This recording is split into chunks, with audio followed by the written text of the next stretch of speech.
Welcome everyone. Exciting to see so many of you, and I recognize at least a few names, so that's great. My name is Gerald Altler, and I am delighted to introduce our esteemed panelists today. Let me go right to that, and then we'll kind of get into things. I did everybody in alphabetical order by last name, which seemed like the most reasonable. So Alison Bedridjian is Director of Projects and Planning at the Esplanade Association. She works in close partnership with DCR, which includes me, to revitalize and enhance the 64-acre Charles River Esplanade. Panelist Allison Fletcher brings an interdisciplinary approach to transportation planning. At Nelson Nygaard, she has expertise in multimodal parking and transportation demand projects, as well as designs for improved intersections and streetscape facilities. Jessica Mortel is a principal at Neighborways Design with a mission to help communities build networks of traffic-calm streets that are inviting for people of all ages and that prioritize biking and walking. Allison Wright is an associate at Stoss Landscape Urbanism and a registered architect. She holds a dual degree master's in landscape architecture and urban planning from Harvard GSD and a BS in architecture and master of architecture from Northeastern, which is, I think, more degrees than I have. And last but not least, even though my last name starts with A, as moderator, I introduced myself last, so I'm Director of Trails and Greenways at DCR, and we build and manage trails of many different kinds, and most relevant to this conversation, shared use paths across the Commonwealth. I live in Boston. I'm a regular user of many of our greenways, and my bicycle is my primary form of transportation in and around the city. So welcome again, and we're here to really talk about how our parks and shared common spaces can be made safe and welcoming for all uses and all users, even as they experience a greater number of people who are incorporating them into their transportation routines. And so we're excited to have hear from all of you and also have a discussion about that. And we thought we would start with some simple polls just to kind of get a little bit of an idea of where our audience stands on things. So if you could launch those questions, that would be great. All right. How do you use the trails in your favorite park?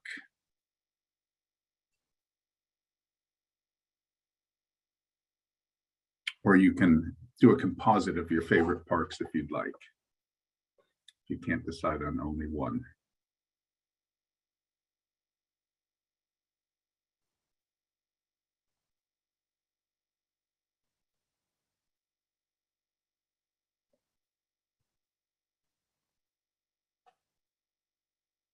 All right, I think, okay, 100% answered. For getting fresh air and exercise in a scenic location, no surprise there. For visiting specific park amenities, great. I imagine that includes sort of recreational resources for playing sports and as well as other things. As part of my commute to and from work, so 25%. So that's the lowest response, but it's still a quarter of the people here. And as part of the trip to another location, so so definitely transportation is a significant part of our responses, even if it isn't the major reason. Great. Let's launch the next poll. What mode of transport do you tend to use on park trails?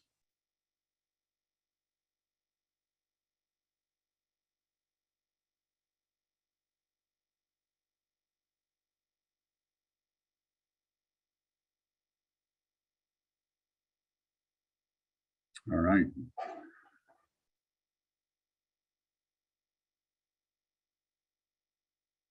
So On foot, otherwise known as walking, is by far our most popular response.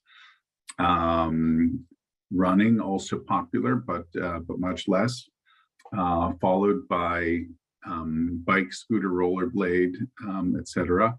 Actually, a little surprised that isn't a higher percentage, but it's still healthy at 38%.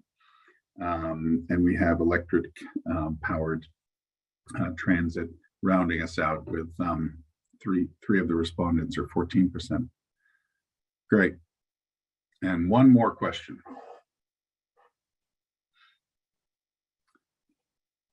So we're curious your thoughts about how important each of these qualities is for trails.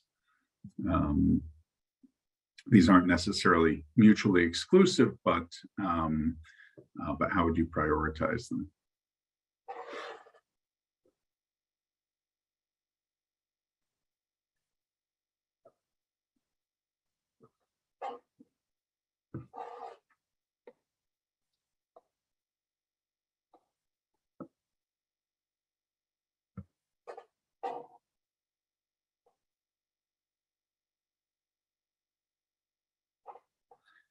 All right. I think we got a few more. We had 21 responses last time.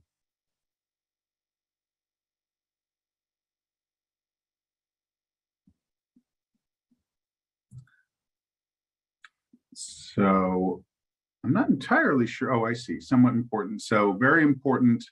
So safe and well lit got the highest number of very important responses. And the others were roughly the same, although it does seem like roomy and low stress and scenic and green slightly outranked, connected to other trail systems. But that's interesting and kind of confirms my feeling, and I think the discussion we had amongst ourselves, that these are all important qualities, and it's hard to you really want to achieve all of them. So I think these polls sort of confirm what we all know, which is that parks provide value along many dimensions, right? Public health, climate resilience in the form of increased green space and tree canopy, stormwater absorption. They provide, spaces for community building, for recreation, for performing arts, for economic opportunity, quality of life, and so on. And that transportation really is a increasingly important component of all those uses, particularly as Boston and cities around the world try to encourage more active transportation. It's cheap. It doesn't pollute. It helps people stay healthy. It supports community connectivity and community development. And so really it's easy to understand why cities and governments and many user groups are so focused on that. On-street bicycle infrastructure in cities is essential, but really the gold standard is off-street shared use paths. And that's why more and more people are using linear parks and parks of all kinds for active transportation. I did it yesterday for a site visit in Waltham. I live in Boston. It would have been about a 35-minute drive. Took me about 50 minutes or so to ride my bike, mostly along the Charles River. So not much of a time premium. I got a 20-mile ride in, got to enjoy the river, got caught in the rain on the way back, but that gave me an excuse to stop and get my favorite spicy hand-pulled noodles at MDM Noodles in Brighton Center, which are highly recommended for anybody passing through there. So it's easy to see why people are using those linear parks. DCR runs a lot of them. Other entities in the Commonwealth also run some of them. And in fact, there are groups like the East Coast Greenway that are trying to develop longer distance cycling routes. So the issue is, although our public parks aim to have room for everyone, those uses don't always coexist comfortably. So even in parks that were designed for active transportation, we see that different users don't always exist comfortably. On my way back yesterday along the Charles River, I passed a bunch of elderly Russian women on walkers, which is great that they were able to. I think there's a home there, and they're able to get out on the trail and enjoy the river. But there are people like me who are trying to beat the rain home, trying to get to work, et cetera. You see this along the Esplanade and elsewhere. There are families with children. E-bikes have generated complaints across all of our facilities, and so that's really what we're here to talk about, is how we can design for these different uses, balance these different uses, and we hope you'll come away from the panel with a broader picture of what parks can be, and give us some of your thoughts and tips. So with that, let me ask our panelists the first question, which is, what do you see as some of the design challenges facing urban parks and green transportation corridors? Maybe we can start with Jess. I was wondering if we were going to just jump in. Hi, everyone. Jessica Mortel from Neighborways Design. I am out in Arlington, and I love myself a good linear park. I had the great fortune to work with this lovely group of people on a project last year, and we faced some challenges. I don't know if any of you bike regularly along the Esplanade, and Gerald talked a little bit about this. Space is a premium. How do we share space? That has been a huge lesson. I think we are all still learning from the last 3 years. So there's the space constraints that we have, and then who is our design user? Are we designing for young kids? Are we designing for older folks with walkers? Are we designing for e-bikes as we move into a 21st century transportation system that accommodates all of those things? And we have moments where we spend time in our parks where we get to look at the beauty of nature and slow down, how to incorporate place and placemaking, connecting to our streets and our neighborhoods, neighbor ways. You know, I'm going to put a selfish plug in for what I do. Connecting our streets to our park systems and having long linear parks like the East Coast Greenway is a great example of that. How do we turn our streets into parks and places?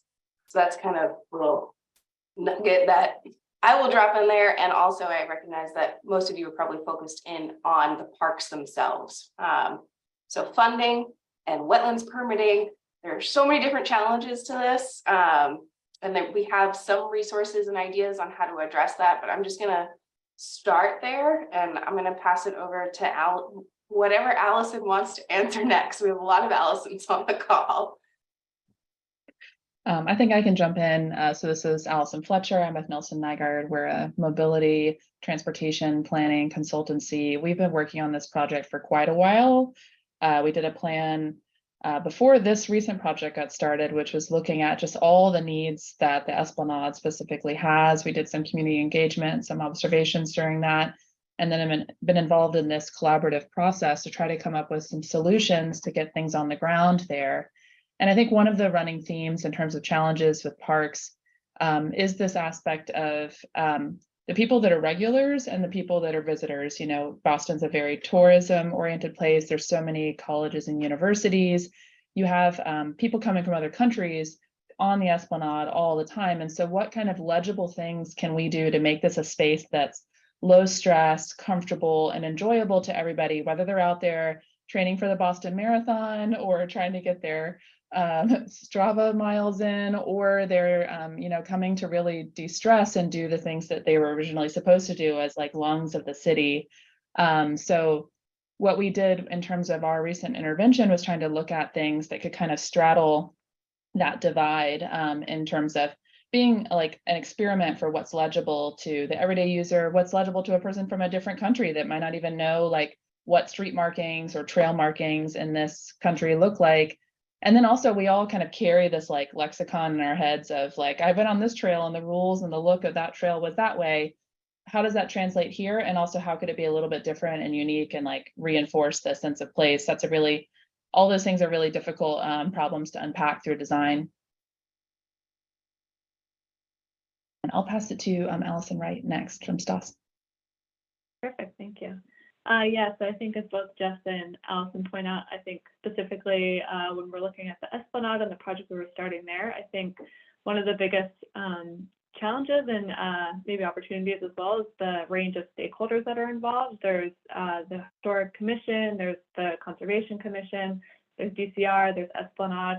So those are more like the organizational voices that have input into the kind of design output that comes through. But then, of course, there's also just the community stakeholders. So people centered around walking and mobility or accessibility. And so all those kind of organizations that have different interests that maybe at times don't always kind of align with one another. And so kind of negotiating between those different perspectives and trying to find a reasonable outcome that kind of meets the design challenge and is kind of improves the space. But I think as we're trying to articulate the importance of just having clarity around some of that language. So I think that was one of the big challenges, like the clarity of the messaging. And I think another challenge in a lot of these existing conditions is the kind of factor of space. So I think in working with Jess and Allison, I learned a lot about just different kind of transportation requirements. And I think they can probably speak more to that. But I think, you know, at times you're working with like a 12-foot path, and that doesn't really kind of align with some of the principles of messaging that you would typically install to kind of communicate different wayfinding principles. And so how to be clear about the kind of rules of engagement that we're putting out there and be realistic with different stakeholders about what we're trying to communicate, but also kind of being compliant in terms of different regulations and kind of transportation standards. And so I will pass it to Allison. Do you want to jump in? Allison, you got it. Sure. Hi, Allison, 3 out of 3 here. Thank you guys. And thank you Boston Design Week for hosting and Gerald for moderating our panel today. Certainly a lot of these challenges that Jess and Allison Wright and Allison Fletcher have brought up are ones that we see a lot on the Esplanade, and the project that we've said a little bit about and that we'll describe more about later in the panel was a project where we really tackled a lot of these challenges all in one place. Certainly the Esplanade being a historic landmark was its own individual challenge, being so close to the river. Environmental permitting is something that had come up a little bit. We want to make sure that, of course, being, you know, a DCR park, that we're being respectful to it being a public space that's shared use for the Commonwealth. And so some of that bureaucratic, I won't call it red tape, but certainly tape to get through.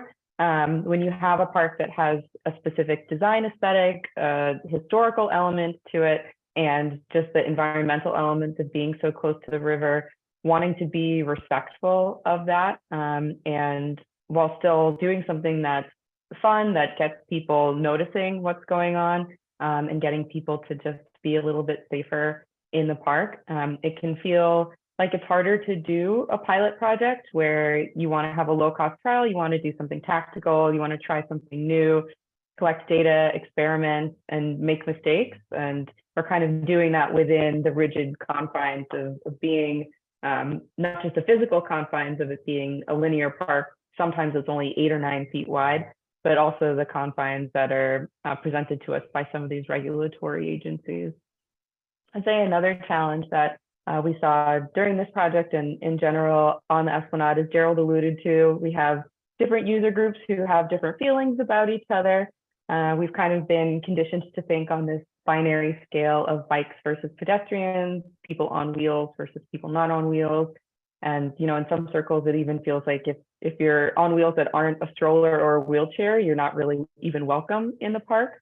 On the other hand, when you're trying to get somewhere, you know, Gerald told his anecdote of having, you know, a gaggle of folks who it's a lot of people who are trying to share one pathway at once, and trying to break down some of those stereotypes and even stigmas in some circles, to get away from that feeling that it's one user group versus another one. It's something that we tried really hard to do with this project and in general on the Esplanade, trying to do more social media messaging and more messaging in our e-news and some takeaways from some of our events that show people ways that they can use the pathways all together and be kinder to each other, regardless of the modality of travel through the park. Really the best design projects listen to all the users who will end up enjoying the end product.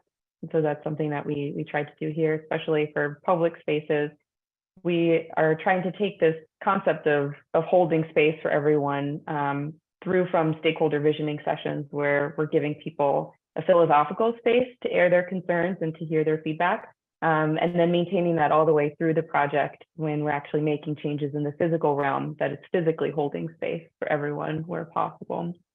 I had just one more challenge that I wanted to mention, sort of as it came up already, but piggybacking a little bit on this notion that Boston is really a global city. We have visitors and neighbors and tourists and commuters and people from all over the world who come to visit, and trying to effectively message safety norms across these different demographics was a unique challenge on this project, but I'm sure it's not that unique among other projects, and trying to connect these trail systems in a way that speaks to all these different people at once.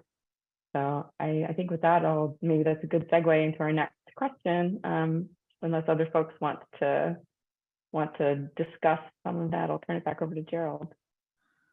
Yeah, that's great. Let's because we want to leave lots of time for comments and questions at the end. Let's move it along. And I agree, Allison, that is a great segue because you know, we at DCR have worked closely with the Esplanade Association to think about how to deliver that message on what is our, I think, most heavily used greenway and one of our most heavily used pieces of parkland. Certainly the counts that we have for the Esplanade show that it is, I think, an order of magnitude more heavily used even than other parts of the Charles River Greenway system. And I suspect that it has one of the highest volumes of users of any greenway in Massachusetts. So it really is a challenge, and it is a park that has many complementary but sometimes competing uses. In addition to just the flow of people through it, there are playgrounds, there's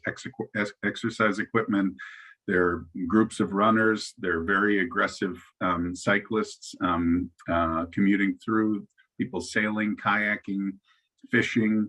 There's a beer garden, there's a concert venue, and so it very quickly becomes evident that there needs to be kind of a certain set of norms, you know, design thinking, but also communication about norms. Bostonians, as a rule, are not a very patient bunch, whether in cars or on foot or on bicycle. And so how do you get people to really be considerate to others? So that was the goal. And in fact, it's already spurred us to think about how to use some of what we learned from this project on other greenways where we're facing similar challenges, again, particularly with the introduction of e-bikes.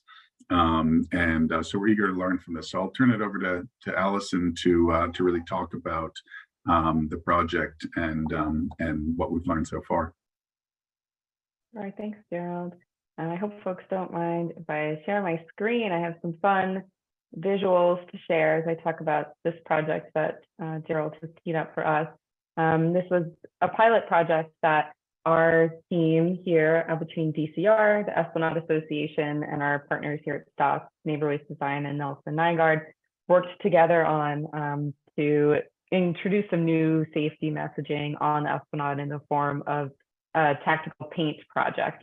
You can see here we had several different project stakeholders who were approaching the project more from an agency and organizational realm, but we also, of course, had our visitor stakeholders who frequently use the park, and we ended up dividing them into this sort of slow route versus speedy route, trying to break away from that dichotomy of bikes versus pedestrians and really thinking more about the ways that people use the park and not the ways that they get to the park. So kind of grouping people by speed and thinking about how can we put messaging out there into the park that lets people know which pathway is going to be more comfortable for them based on their reason for visiting the park that day. We focused at 3 particular intersections on the Esplanade. You can see this picture covers the entire 3 miles and 64 acres between the Museum of Science and the BU Bridge. And so there's 3 areas near some of our most popular park entrances that had been flagged in earlier studies by the Esplanade Association, Nelson Nygaard, Walk Boston, DCR. There have been lots of studies on the pathway usage on the Esplanade, and there are a few intersections like these that have come up again and again as being particularly challenging. You have lots of pathways converging at once. So we picked these 3 areas for our pilot project. Some of our initial inspiration came through in the top row here. You can see some of the art that appears on the Esplanade. In the middle row, some of the projects that NeighborWaves has done across the Commonwealth here. And then some really beautiful imagery trying to bring in some of the geometrical elements, some nature themed elements, and the bright colors that we see on the Esplanade. And so we use these as our jumping off point and started coming up with some really interesting designs to try to show people differences between pathways where they were converging at intersections, giving people fun, splashy places that felt like a safe place where they could stand. You can see here in particular, there's one green blob as someone comes over this little footbridge where maybe they could pause and wait and think about what their next move is going to be before they enter the rest of the intersection.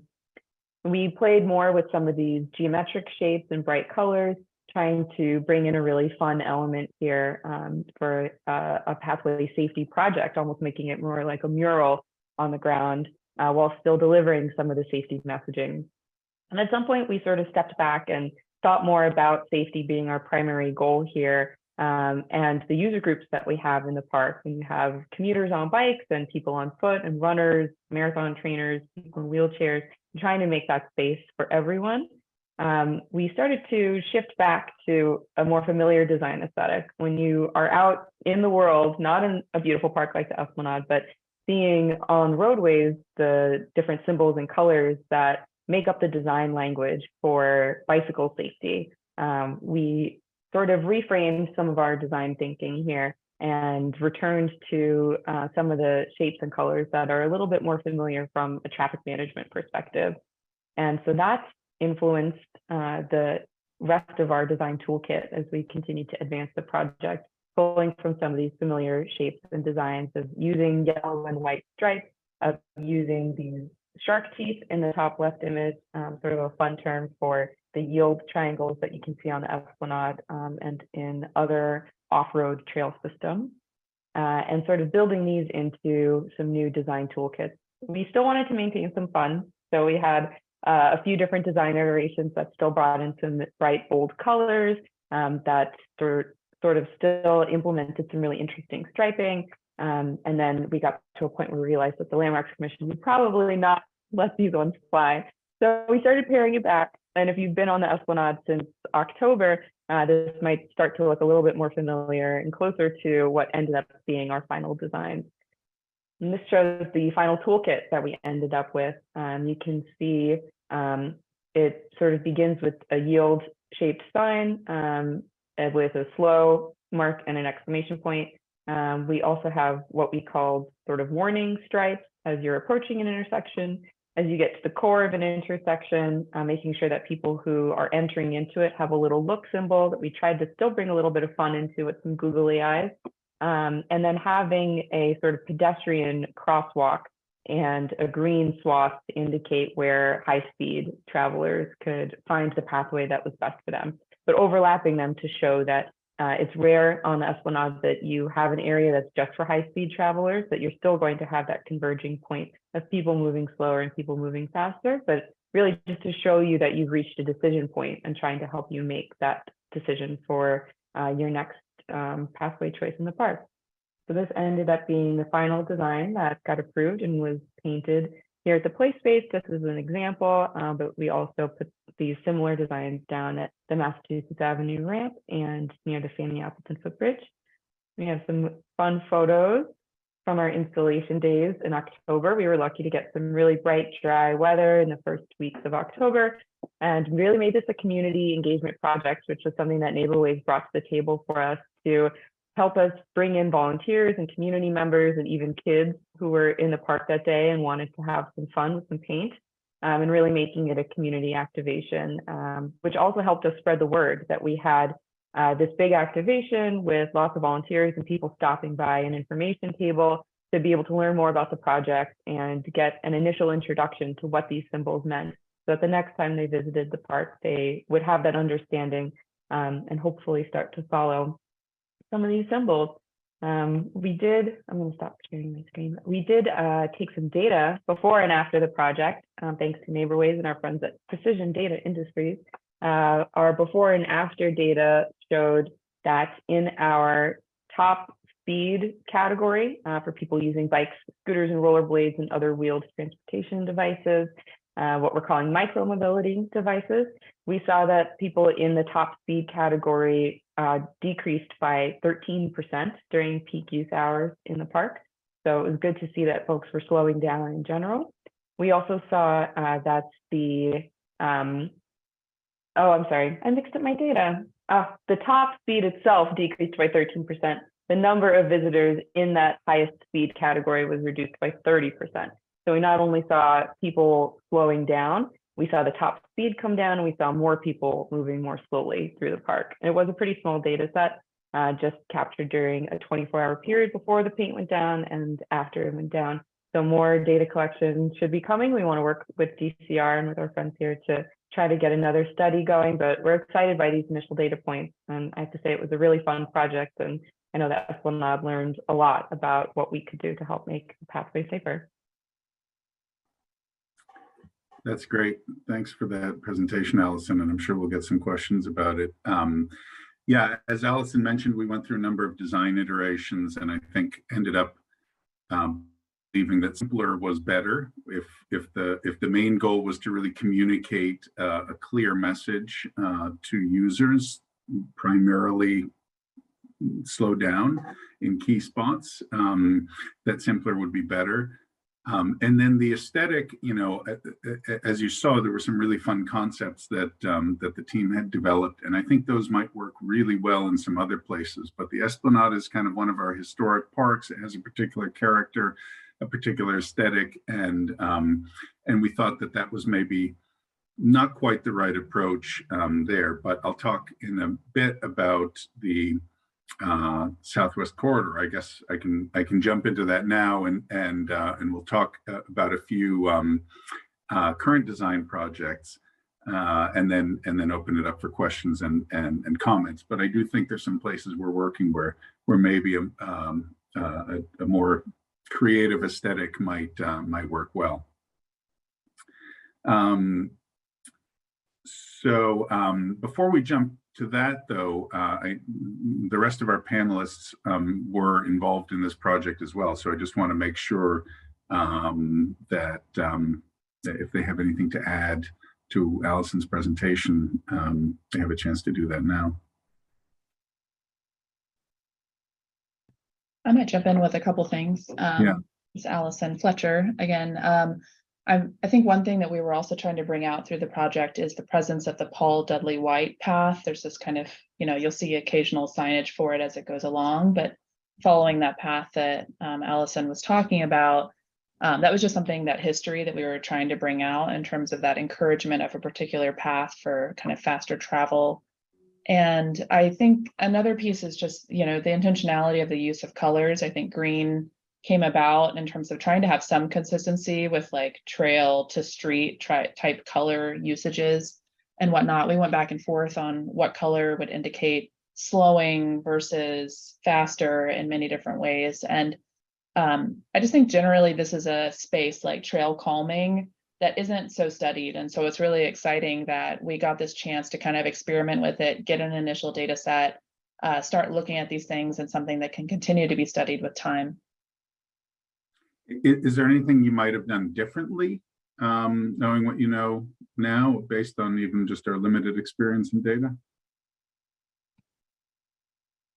I'll pass that to some of the other panelists too, but done differently. I think, you know, one thing we were already talking about was just the permanence of the materials, because that's another kind of question. You know, we know how long this stuff kind of lasts on streets. NeighborWays has a ton of experience with this. But I think because we saw this kind of as a pilot, I think that personally, from my vantage point, borrowing a bit too much from the crosswalk look is maybe something that I would maybe pull back on a little bit, maybe borrowing something from that. But I think that just in my observations, that created a little bit of confusion. But one thing I was excited about from the design is I think also in the data we saw more yielding patterns. So that just like being patient, watching out for other people. Even in the small sample we had, we saw people being a little bit more attentive with each other. So I'm really curious, what is it about the design, if we investigate it, that brought about that curiosity to slow down and watch out for other people?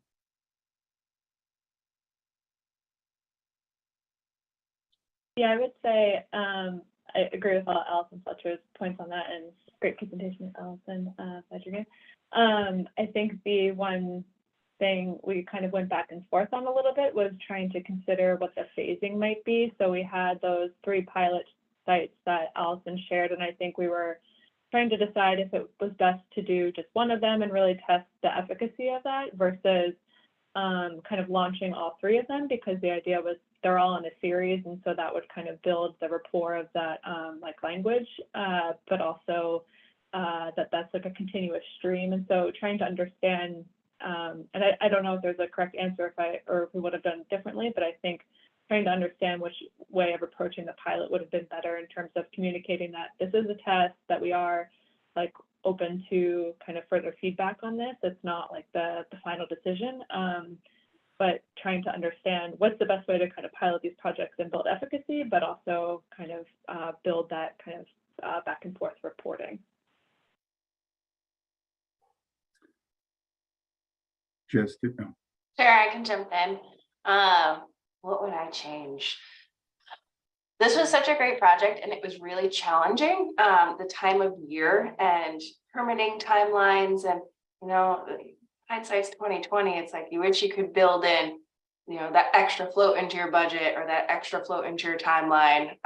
So that was a challenge, and we definitely bit off a little bit more than we could chew in October. We had an amazing group of volunteers help install this. That's the Neighborways way. We like to get community engagement through actually being a part of the changes on your street. So I love that element of it, and it's a lot of cat herding. So if you want some support on that, happy to help. And that was part of the challenge of getting this on the ground in a timely manner, on time, on budget. We did go a little bit over budget, so that was a challenge. I think Allison from Esplanade Association is already on this, studying further. We had a 24-hour data set before and after. It was about, I want to say, a month afterwards, because again, the timing of this. We wanted to make sure we captured people in the fall before it became, really horrible weather, and our data set numbers wouldn't be really comparable. So I would love to see some numbers in the spring and summer, especially around peak season, to see how they impacted where people are traveling.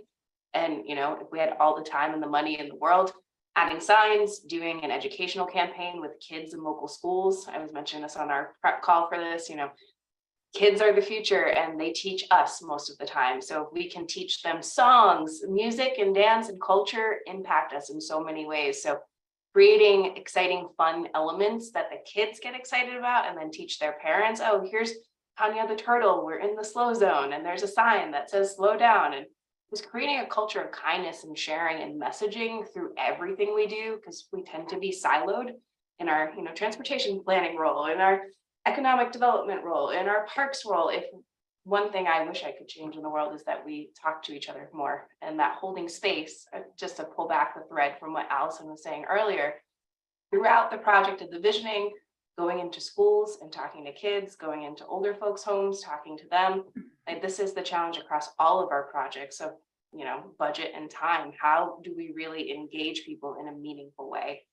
So there's a lot that I wish I could change, and I wouldn't change anything. I think we learned a lot. Thank you. Well, and thank you all for partnering with us on this. We at DCR are so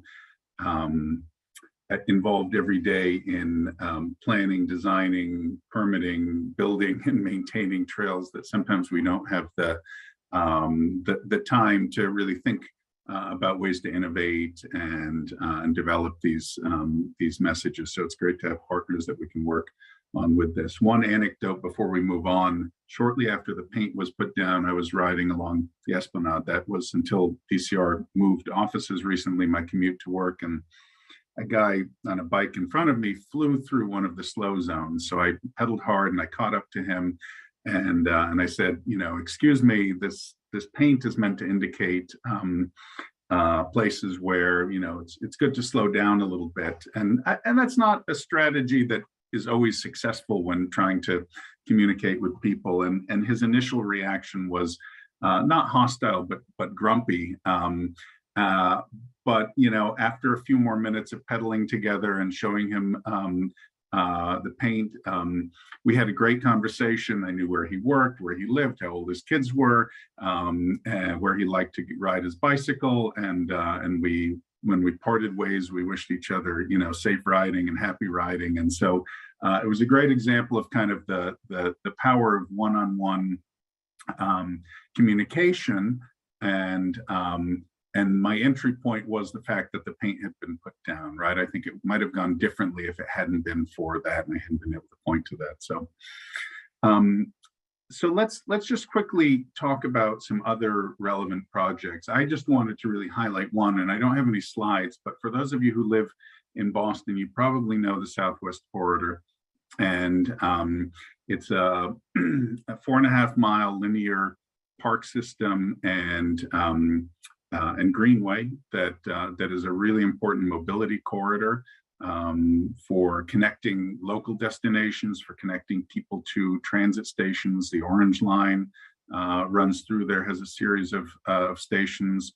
Numerous bus lines intersect at those transit stations, and it's also got a whole series of recreational facilities. So it is, in some ways, a quintessential, much newer than the Esplanade, but a quintessential place where we're balancing a mobility corridor with other park uses. And we are launching a process to really re-envision it and think about how to guide investments over the next several years and beyond. So both smaller projects and larger ones. I'll put the link to that page. We're really just about to kick it off. I'll put the link to that in the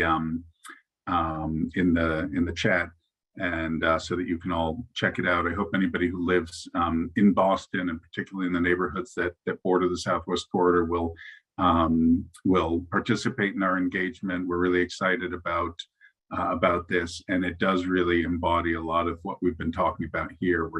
This is a lot of things to a lot of people, and we're trying to make it better along all those dimensions. So we welcome everybody's input.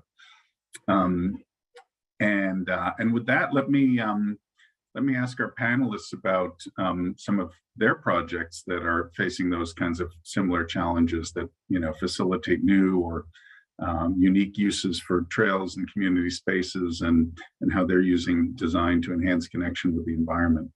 Why don't we start with Allison Wright? I had trouble unmuting. Yeah, thank you. I think, I guess one of the, you know, more common in our work is a lot of adjacencies to kind of sidewalks or right-of-ways. And I think maybe similar to some of these trails, the conditions of existing conditions and these being tight spaces, but also wanting these areas to wear many hats in terms of offering space for cafe seating or different kind of benches or places to pause, or stormwater infiltration or canopy. Like, I think trying to think of how to kind of pack in a lot of these programs and kind of amenities for these spaces has been a pretty big challenge. But I think it's been exciting to think about, you know, how these things can really change a person's life, and how, you know, walking through different places where these things have been improved and really considered, I think has a lot of value. So I think just thinking through materiality and things like that has been something we try to focus on in a lot of projects where we're up against some of these constraints. But Allison Fletcher next. Sure. Yeah. In the interest of time, I wasn't going to bring out visuals because it'd be a long story to tell, but we've also been working in downtown Austin with Lady Bird Lake, and we've been doing a safety and mobility study. It's a slightly different kind of trail in terms of it's like a deconstructed granite, you know, DG trail right along the water, and they have all sorts of drainage issues. And so with that, they can't necessarily pave spaces and make them wider. And that's a constraint that comes up, I think, in a lot of these. Okay, we're balancing ecology and trying to have safer travel more and more. more trails are trying to have separated, like, we were talking about the choice not to separate modes here, like bikes versus pedestrians, but many trails are going in that direction. Chicago's been doing this along the Lakefront Trail. And as I mentioned earlier, this is kind of a nascent area of study, and many places are redoing their design guides for that. But in some places like this project in Austin, we were like, okay, we intentionally have to have a slow zone here because there's no adjacent route of travel where people could go instead. There's just too many people inundating the trail in that area, and we really just have to get people to go slow. And so leaving it narrow, having signs to slow down, it's been a really interesting process. They're looking at implementing some of their projects soon, but more and more on that project, we were also looking at ways to get adjacent street networks for other travel. I think that's something that's also been an evolution here with the Esplanade, is that kind of the Esplanade was the only way. And now there's many beautiful, protected bike lanes on other parallel streets. Of course, everyone wants to be near the water and as close to the water as possible, but getting that layering of mobility options is just something that always should be brought about when designing these systems as well, in terms of having just many different alternatives. And that can, add layers of, okay, something has to be shut down for construction, there's another route to go and whatnot too. So it's been really exciting to see more and more cities stepping into these processes. I'll pass it back to maybe Jess. Awesome. Heather, I have so many fun projects right now. I've got a Northern Strand Connectivity Trail project in Everett, where we're evaluating where can we put in placemaking, making gateways, and wayfinding. If there's anything y'all can take away from this, wayfinding. It's such an overlooked high value element to our park systems and to our neighborhoods. So the specifics of this, we're looking at Broadway corridor connecting to the Northern Strand. I'm curious how many people in Everett even know the Northern Strand exists. So that is part of our goal, is to get people walking and biking along neighborhood corridors, neighborways. I'm advocating for that name in Everett right now. We haven't decided on the branding yet. But similar to what we're doing in Millbury, this is applicable in your suburban, urban, and rural areas of how you create a trail-like experience and connect to your economic centers, and then on the trail itself. So we're at the Blackstone Valley bike path in Millbury. We're at the trailhead right there. It's an 18-minute bike ride to Worcester Crossing. I had no idea, like putting times on signs and letting people know how close things are. Time is a universal metric, miles versus kilometers. If we're talking about a global population with different languages, we're trying to communicate with symbols rather than words. So these are all just things that, in terms of trail projects and design users, thinking more broadly in the pattern language of how we move around and stay and enjoy. So is there a food truck garden? And are there fun things to climb on? What is making people want to go to a place and hang out? The adult playground as much as the child playground. So I'll leave it at that, and hopefully we can get some fun questions. I haven't seen anything in the chat yet, so I'm not sure if folks have questions and we'll be popping them in there or not.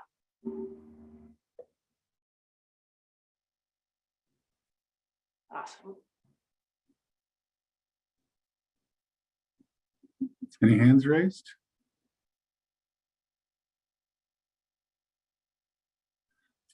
Wondering how we report off-leash dogs on DCR trails or parks. Well, you can always report issues of any kind to mass.parks@mass.gov. That's obviously not necessarily going to get an immediate response, but it does help alert us that there may be an ongoing issue with off-leash dogs in a particular location, and then we can alert our rangers and operations staff to keep an eye out for that. So those reports are very useful.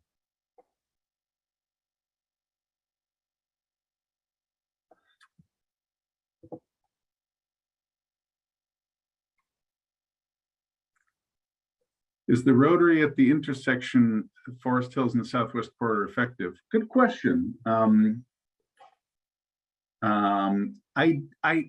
live, in Jamaica Plain, and I've been there a number of times. I have never seen a volume of people that kind of made me think, oh, it's really good that there's a rotary here.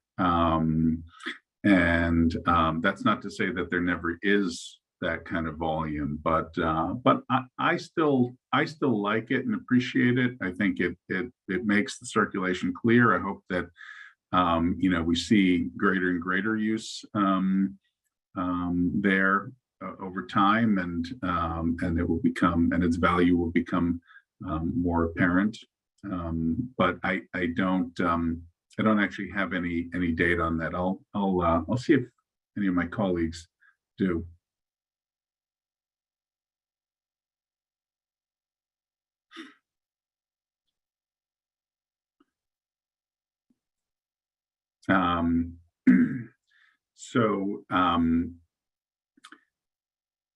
Yeah, just to build on Alexi's question about the Rotary. Yeah, I think that's something we can look at in the future.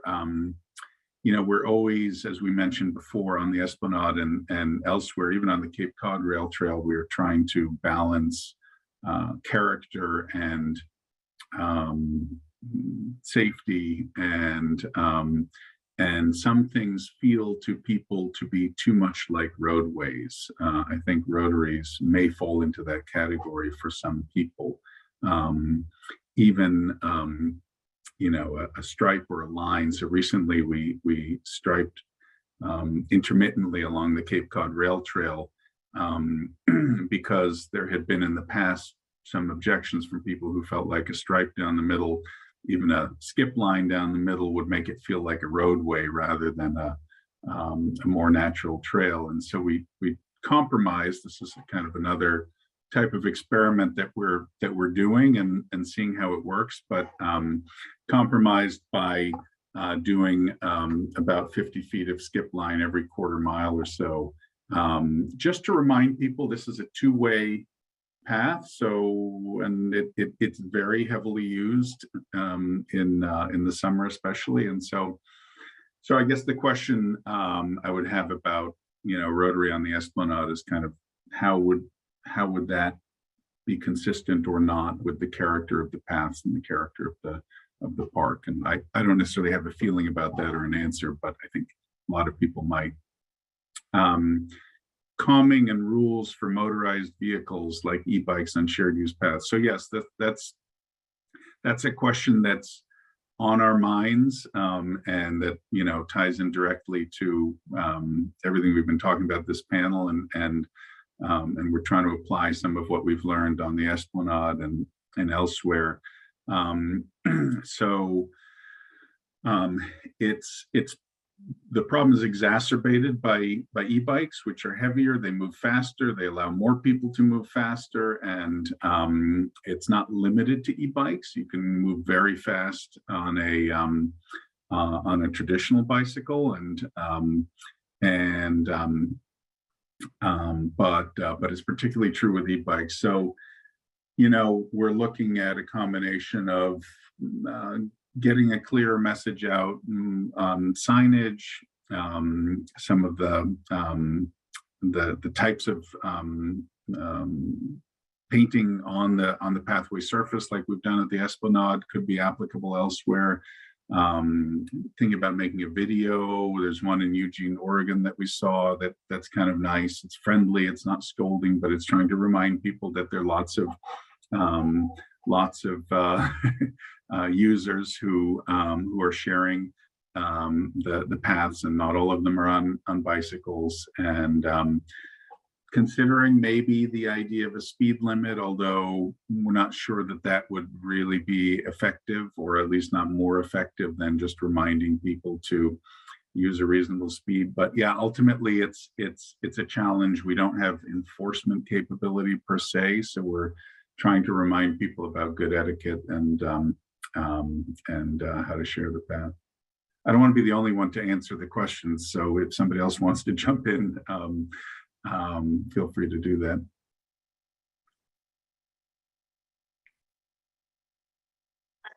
This is Allison's question. Can you talk about surfacing choices and thinking about heavier use versus lighter use trails and environmental impacts? Just in general, some complete streets knowledge that I have gained over the years. Asphalt is much more comfortable for wheeled users. in terms of heavy use, when you're expecting a lot of trail users, I would consider permeable pavements as part of that. You know, they're more expensive, and you know, there's some studies over in the Netherlands and some awesome projects where you have heated, you know, sidewalks and heated trails and beautiful artwork incorporated into it. If you're on the lower end of your budget, you know, stone dust is something that can be formulated to it. You really just got to consider accessibility needs when it comes to trails, and making sure you have a wheelchair accessible space for people to get around. Anyone else, Allison, or any of the Allisons on materials? I just really like that. Sorry. Yeah. That's a great question, and it's one of the sort of dream projects for the Esplanade Association, that one day maybe we'd work with DCR to actually remove some of the asphalt and impermeable surfacing on the pathway that's closest to the river. Those are pathways that have some really beautiful heritage trees. Esplanade has a tree canopy of over 1,800 trees, and it's really, parts of it are an urban forest, and the asphalt trails are detrimental to roots. They contribute to soil compaction. And so trying to remove some of that asphalt pathway on the parts of the park where we're trying to encourage slow travel, we think could be a fun way to help the environment, to create more permeable surfacing, and have that material choice help influence the modality choice. When people arrive at that intersection and they see that there's a stone dust option and an asphalt option, the speed that they're going is going to influence their decision there. Yeah, and I'll just round it out by saying, you know, we make different choices about trail materials depending on a number of factors. Asphalt allows us to plow a trail, and so sometimes that's really important if you're expecting it to be a key transportation facility and accessible to people year round. Asphalt also tends to hold up better than stabilized aggregate and some of the other materials, so it can be you know, a better choice kind of for the longer term. At the same time, the you know, it's a less natural material. So going back to that question about who you know, people's perceptions of kind of what is appropriate in a particular environment, we've certainly heard in some contexts that people would prefer a more natural feeling surface, and that asphalt is not consistent. So yeah, depending on the use we expect, depending on kind of whether or not we want to clear it of snow, depending on aesthetic considerations, we may go one direction or another.